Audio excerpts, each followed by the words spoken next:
ছাত্র জনতার এই অভূতপূর্ব বিপ্লবের মাধ্যমে বা আমাদের যে নতুন বাংলাদেশ আমরা পেয়েছি, এই বাংলাদেশে রূপালী বাংলাদেশের মতন এরকম দায়িত্বশীল গণমাধ্যম এবং অন্যান্য মিডিয়া যেগুলো আছে, সবাইকে নিয়ে আমরা একটি নতুন বাংলাদেশ গড়তে চাই।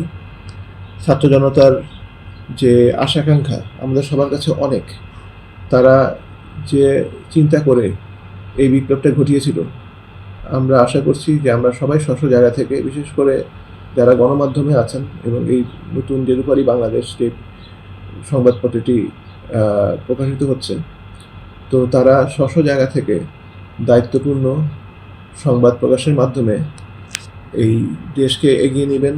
আমাদের বাংলাদেশকে আবার আমরা আমাদের যে পীড়িত যে সম্মান আছে সেটাকে আমরা পুনরুদ্ধার করবো বলে আমরা ধরে নিচ্ছি, এবং সবার সম্মিলিত প্রচেষ্টায় ছাত্র জনতার যে আশা আকাঙ্ক্ষা যেটা ছিল সেটাকে আমরা আশা করছি যে বাস্তবে রূপ দিতে পারবো বলে আমার বিশ্বাস।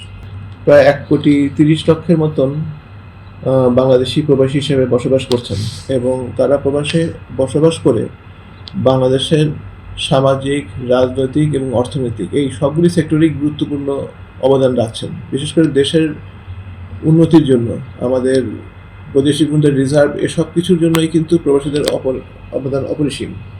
শুধু রিজার্ভ কেন বলি, প্রবাসীদের যে এই অভিজ্ঞতা লব্ধ জ্ঞান, ওনারা যখন বিদেশ থেকে দেশে যান তখন তারা দেশের কাজেই লাগান। তো সেই জন্য আমরা আশা করব যে দেশের একটি উন্নতির বিরাট অংশ যেহেতু প্রবাসীদের উপর নির্ভরশীল, তো দায়িত্বশীল গণমাধ্যম হিসাবে রূপালী বাংলাদেশ এই প্রবাসীদের আশা আকাঙ্ক্ষা, তাদের দুঃখ বেদনা, তাদের যে সমস্যাগুলো আছে যথাযথভাবে তুলে ধরবে।